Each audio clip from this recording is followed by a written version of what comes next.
Hi, everybody. This is Hondo Carpenter from Sports Illustrated's Fan Nation Las Vegas Raiders Insider Podcast, where literally just a short time ago, the Las Vegas Raiders fell 23-20 to the Indianapolis Colts. It was not the result that I expected to see today whatsoever. We're going to break that down and we're going to discuss it today and talk about what happened, where some things went wrong, where some things I think went right. And I'm going to give you my assessment of where I think the franchise is, what I think's happening, and what I think's going on. First of all, the Raiders defense didn't score 2 touchdowns, which we had talked about. You can't expect that every week. That's just an anomaly. I mean, you can't even really expect that every season. You can expect, your defense to score, but they've done it twice in the last 2 weeks. And that's a unicorn. That's unique. But I want to start out by saying this. The Raiders beat themselves today, but don't be like one of my Twitter followers said, and I apologize. I should have remembered who it was. So whoever you are, if you watch this, I want you to know you should get the credit. Don't be Jason Kelsey last week.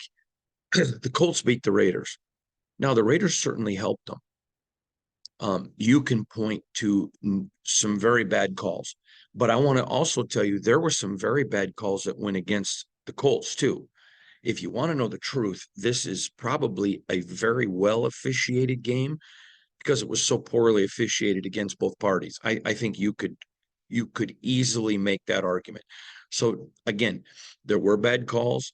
I don't think the PI on Jack Jones was legit at all. I don't think the penalty on the field goal to Jack Jones was legit at all. In fact, he's coming across the line as the ball's moving. That means it's active. It's a go. I don't think that was a penalty at all. But then there were some penalties. There was a PI against, I think it was a PI against Indianapolis where the guy didn't even touch him. So I just thought it was officiating to me was a wash. I know a lot of people said, oh, the Raiders lost because of officiating. No, the Raiders lost because they beat themselves. And they certainly, for example, the offensive line for Indianapolis went right at Max Crosby. Their plan and their intent was we're going to keep him and Kuntz from beating us. That's the way we're going to play this. That's the way we're going to do this. That's exactly what they did. They had a very, very good game plan. Now, the Raiders offense, I was not expecting it to be as abysmal as it was today. And it was terrible. And this had nothing to do with the Colts. There were some big shots that Aiden O'Connell just missed. There was a Trey Tucker just wide open down the field. He was so wide open that it literally looked like I was the defending cornerback. I mean, Trey Tucker had him beat, I'm going to guess 20, 25, 30 yards, wide open down the middle of the field, just had his eyes on Devontae and missed him. But there were several shots that were missed. Now, I also think the play calling was terrible for the Raiders today. Not the whole game. I thought this was the worst performance of Bo Hardegree. And I think he's done a lot good, but today was really bad. I mean, you're 3rd and 1 and you're not just lining up, running the ball or doing a quarterback sneak, and you're doing all these back and forth passes behind the line of scrimmage. It's 1 yard. Get your ass down the field. I probably shouldn't have said that. Get your butt down the field, excuse me. But it just made no sense to me. Just made no sense. You want to be a physical team and you're throwing the ball behind the line of scrimmage, back and forth, like it's a game of pickle. Do kids still play pickle? It's a game of pickle behind the line of scrimmage. It's 1 yard. There were some 4th downs that I was surprised that AP didn't go for it. My buddy Vic Taffer, the Athletic, great guy, by the way, asked him about it, and he said, I don't think they were 4th and 1s. They were. One of them for sure, and didn't go for it. I mean, they were kicking the ball on the Colts side of the field multiple times. That aggression was just not there. That surprised me a little bit. Now, clearly, that's AP, and I don't think he would say this, not because I think he's a wimp. I think he's a gentleman. And I think he knows what he inherited. I don't think he had confidence in his offense. But man, there were a couple of field goals that would have been 57 yards indoors. You let Daniel Carlson do it, unless Daniel's not 100%. And I'll ask him this week in the locker room if he was. I believe he was. So I think you go for those. But I know the school of thought Our defense is really good. Let's go pin them down there. But you're already on the Colts side of the field. So I thought the Raiders hurt themselves a little bit. I think AP tipped his hand that he doesn't have a ton of confidence in this offense. I think Devontae Adams is a superstar. Everybody knows what I think of Devontae, but there are other players on this team, and they're just at times forcing the ball to Devontae. Now let's give him credit. That's not Devontae's fault. But again, let's look at Devontae tonight. 21 targets, caught 13 balls, 126 yards, 2 touchdowns. I mean, he had an amazing game. But there were some throws like that one that went to him that should have went to Trey Tucker down the field. There was like 5 throws that weren't completions that I think were that they went to Devontae. He wasn't there. So he could have still, been 13 of 16 and had the same yardage and touchdowns, but you got to get more people involved. I understand Michael Mayer's not there. I get all that. Again,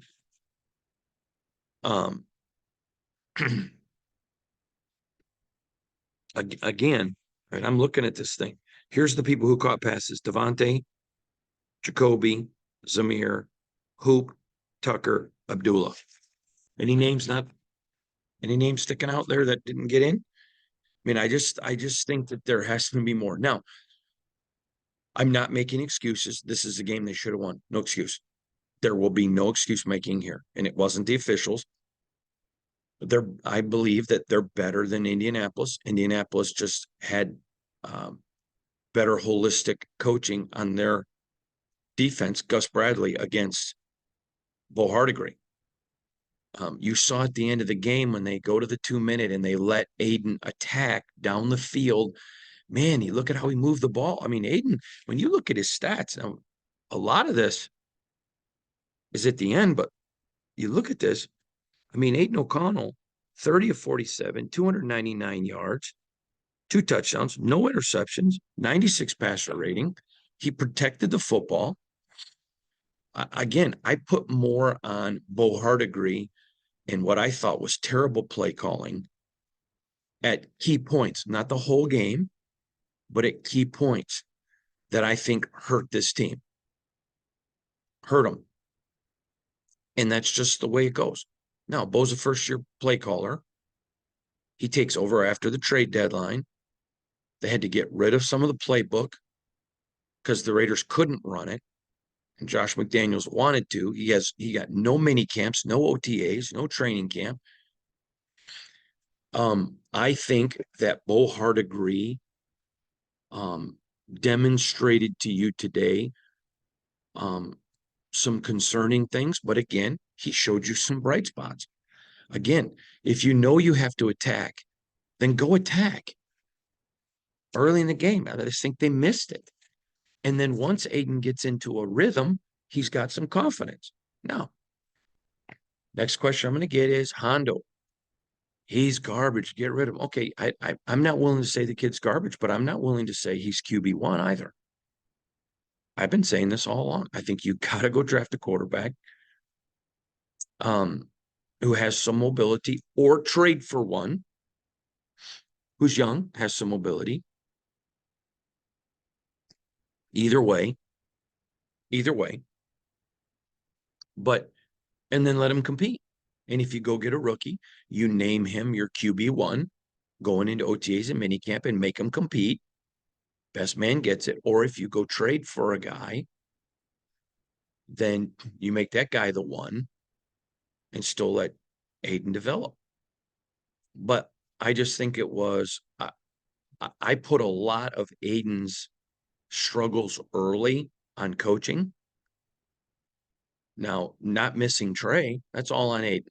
Whole thing was on Aiden. And we don't know if he's being told by his coaches, don't do this, throw here. But I don't know how not throwing to Trey Tucker when he's got no one around him, you're not even worried about an interception there. That's just a mistake by Aiden. And guess what? Rookies make mistakes. That's the name of the game. I've seen nothing that changed my opinion of Aiden. I've seen nothing that changed my opinion of Bo. And I'm going to be very blunt. I've seen nothing that changes my opinion of Antonio Pierce. I'm going to tell you, I don't know what you saw, but I'm here and I saw Raiders players that made really bad penalties and mistakes today, fighting until the last second. There was no quit in them. They were fighting for AP. They're also down Colton Miller. They're also down Josh Jacobs. They're also down their number one tight end and Michael Mayer. Okay, those are all three starters on your offense. That's not excuses. That's legitimate. Still should have won this game.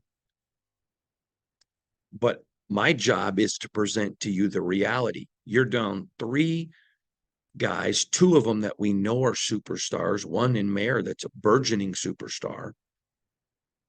You lose Thayer Mumford, who had been playing really well. So I'm sorry. I this is a game they should have won. This is a game that they beat themselves, but Gus Bradley, give him a lot of credit. He's a great defensive coordinator, great. And they did just enough to win. You know, I want to talk about something that really impressed me. Zamir White runs for 71 yards. Okay, he's running for 3.6 carries, 3 yards a carry. I was stunned at times they weren't feeding him more. Because he's a rhythm back, meaning he gets better as the game goes on. If you've never seen him, I can tell you as a guy that's been with him, I don't even know how many times. He's a chiseled piece of granite. He has muscles in his body in places that I've never seen on mine. I didn't even know it was humanly possible to have muscles there. I mean, he's granite and he's strong and he's tough. And when guys go head to head with him, he punishes them physically. So again, I think that's on Bo Hardegree. So I just think offensively, this is a Raider team that yet again couldn't get above 20 points. It is what we thought it was. It's a over $100 million offense with a $40 million defense, and it is what it is. I said at the beginning of the year, I thought this was a 9-8 team if Jimmy Garoppolo stayed healthy all year. We know now they're 7-9. The best they can be is 8-9. I think they're going to beat the Broncos next week. So one game off my prediction, but there are holes that are legitimate. I know there are free agents that want to come play here. I know there are coaches that want to come coach with AP. And those free agents, by the way, want to play for AP. So disappointing loss. I think that's 100% fair. Game they should have won, no doubt. But again, no quit. I've seen nothing today that makes me feel like my opinion on AP changes. I still think he's done plenty enough to get this job. These players respond to him. Someone asked me recently if I believe AP would retain all the coaching staff, and I can tell you no.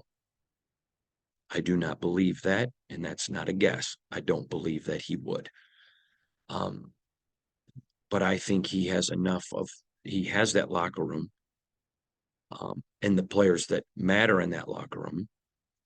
And he knows what he doesn't know. He's very teachable. As you can see when he brings Tom Coughlin and Marvin Lewis in. He understands the Raider dynamic. He is a Raider. He's going to make changes to upgrade the offense and to upgrade some positions on his staff. Again, nothing about him. Now, this also comes when there's a report today that Jim Harbaugh, the coach at Michigan, has hired Don Yee. If you know who Don Yee is, a very powerful agent in the NFL. And he is the agent for Tom Brady, who is going to be a part owner of the Raiders. It's not a matter of if, it's when. He's going to be. And that is significant. That is significant. There's a lot of people that want Jim Harbaugh as coach, and he's a great coach. In fact, I'd encourage you to go back and watch the video I did with Braylon Edwards. You may remember the great NFL wide receiver who played for him at San Francisco. I would really think you would enjoy that podcast a lot. But I think him, Don Yee, and I think it's going to come down to it's going to be Jim Harbaugh or it's going to be Antonio Pierce at this point, just because of how strong the locker room feels. And I think AP has set enough. I want to be super careful of what I say. I just believe Antonio Pierce's vision has been shared. That I think at this point he's got the inside edge. If it's me, I hire AP, and that's not because I dislike Jim Harbaugh, because I don't. I think Jim Harbaugh is a great football coach, and but I would give the edge to AP. So the complete recap is, I think the Raiders beat themselves with some of their mistakes, but you cannot take away the credit from the Colts. I thought there was some really good game planning by the Colts coaches. Again, I thought bad calls on both sides of the ball against both teams. So to me, officiating was a wash. Again, brutal. I think that one on the field goal was brutal because the Raiders had showed some propensity. They'd been moving the ball. But again, you can go back to another drive when they scored where there was a bad call against the Colts. And if they hadn't got that call, the Colts wouldn't have given up a score. So I think it was a wash. But to me, I think when you look at the Lions game, officiating is so bad in the NFL. We've been talking about this every week with Johnny Shop when he joins our podcast every week. It's just been terrible. It continues to be terrible. I still think there needs to be another official up and stairs in the box who can review any call. I think that's important. I hate to add to the bureaucracy, but these games are so big. I think you have to. But I think today just comes down to the Raiders have been playing at such an unbelievable defensive level. They still only gave up 23 points. That it's unfair every week in the NFL to ask one side of your team to just carry it. It's unfair. It's not reality. And I live in Realville. And so tonight, the Raiders came up against a Colts team that the defense was still relatively good. Let's look at Minshew. He 15 of 23, 224 yards. He didn't beat them. I mean, he had one TD, but Jonathan Taylor had 96 yards rushing. I mean, I think this was a game where the Raiders defense was okay. Okay. And the Raider offense was just horrible. Not the whole game, but horrible enough that the Raiders defense just couldn't get them over the top. It was a loss from a team that was pretty much what we thought they were. They're an offense away, but they're not in rebuilding mode. They got a lot of great pieces, and it's going to be fascinating to watch. So from all of us here at Sports Illustrated's Fan Nation Las Vegas Raiders Insider Podcast, this is your complete recap of the Raiders' 23-20 loss to the Indianapolis Colts here in Indianapolis. They fall now to 7-9 on the season. We'll have plenty more for you. Remember, we're also part of the Fans First Sports Network. You can follow me. By the way, several weeks ago, one of you told me I used to call it Instant Grams. Hey, Hondo, there's no S on grams. Well, someone has also taught me it's not instant, it's Instagram. So I apologize about that. I want to get it right. So you can follow me on Instagram at Hondo SR, on Twitter, now known as X, at Hondo Carpenter. Check us out there. Remember, we're part of the Fans First Sports Network, where every day you get our regular podcast where it's just audio only on Spotify or Apple. And we do an additional podcast as well. It's 5 or 10 minutes with just some inside information. We'll see you all there. Back in Vegas tomorrow. Appreciate all of you. Have a great night. God bless you.